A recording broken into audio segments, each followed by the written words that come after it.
lot of cash left on that deal. Falcons up against it.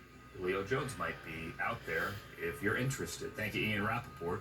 Thank you, Tom Pelissero. We'll back a little bit later. Ian obviously already in Cleveland.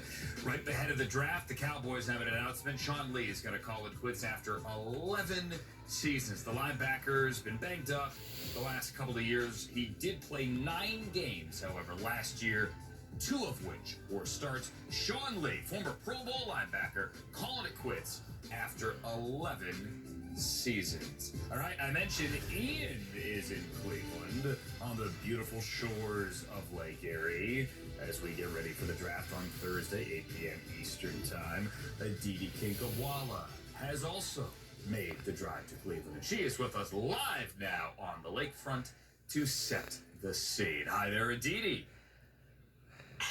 On the windy lakefront, Andrew, that's right. You can already feel the energy here in Cleveland for the draft because, as you know, since the draft went on the road in 2015, it's become a full-on event beyond just the player selections. Over my shoulder, you can see First Energy Stadium. That's where we're going to have NFL experience, where the NFL is hoping that about 50,000 people will cycle through each of the 3 days of the draft. The Rock and Roll Hall of Fame is behind me. That's where there's an exhibit on every single halftime show. So Andrew, after this, I want you to text me your favorite halftime show so I can send you pictures of it. This has definitely turned into one of the NFL's signature events, and that is, again, Andrew, because it has come on the road. And after a year of being virtual, this is certainly a city and an NFL world that is excited about that. I'll tell you my 2 favorite halftime shows right now. Number 1, Prince in the Rain in Miami, because it was Prince in the Rain in Miami, and that was amazing. And the other one, for very different reasons, U2 in New Orleans, post 9/11, all the names of those we lost on 9/11 projected there on the wall, and Bono with the flag inside his jacket. That was emotional, and I'll never forget being in the building. But send me pictures regardless. Okay, the draft, of course, is gonna feel, Aditi, I think, as close as it can to what drafts used to feel like before we did everything in basements last year.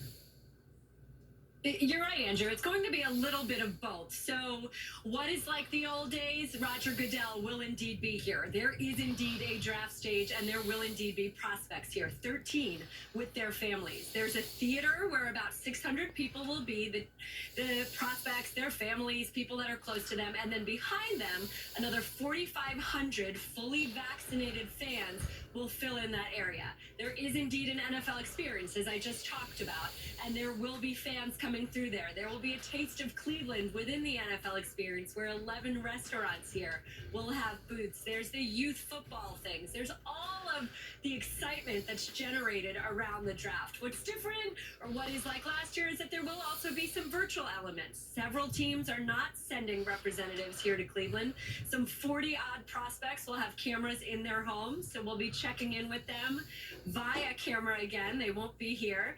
A little bit, a mix of both, but the one thing, Andrew, you can assure yourself on is that there could indeed be bro hugs. Roger Goodell has said that he will be happy to celebrate with the prospects however they want to. Dr. Sills has signed off on that, and the commissioner is indeed vaccinated. All right, so let's get back to Danny Shelton lifting the commissioner up and throwing him over his shoulder.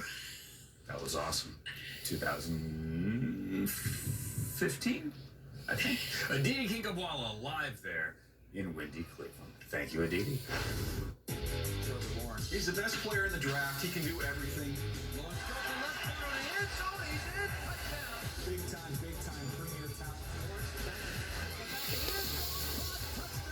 He's outstanding. Trevor Lawrence comes out running with that. He did something in the end zone. It goes Trevor Lawrence. Touchdown. Worthy of the #1 overall pick, which is what he's ultimately going to end up being. It is tough to be James Palmer, you know? Last year, Tampa, then goes back to Denver. Now, hey, James, you want to get out of the snow? You want to go hang by the pool in Jacksonville? It's rough, man. It is. I got to live with me every day.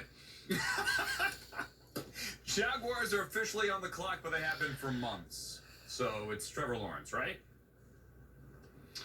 We're all saying it. Everyone in the country is saying it. Everyone knows it, but nobody here in Jacksonville officially saying it.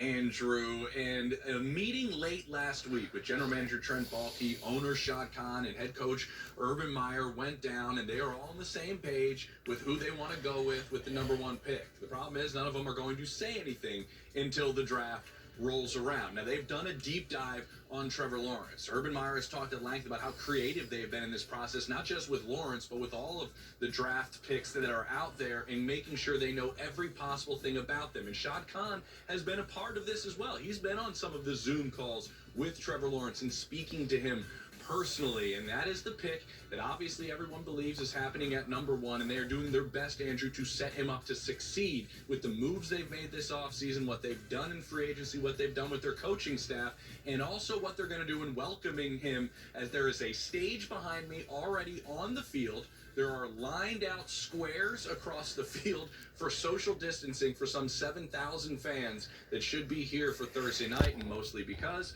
they're going to get a chance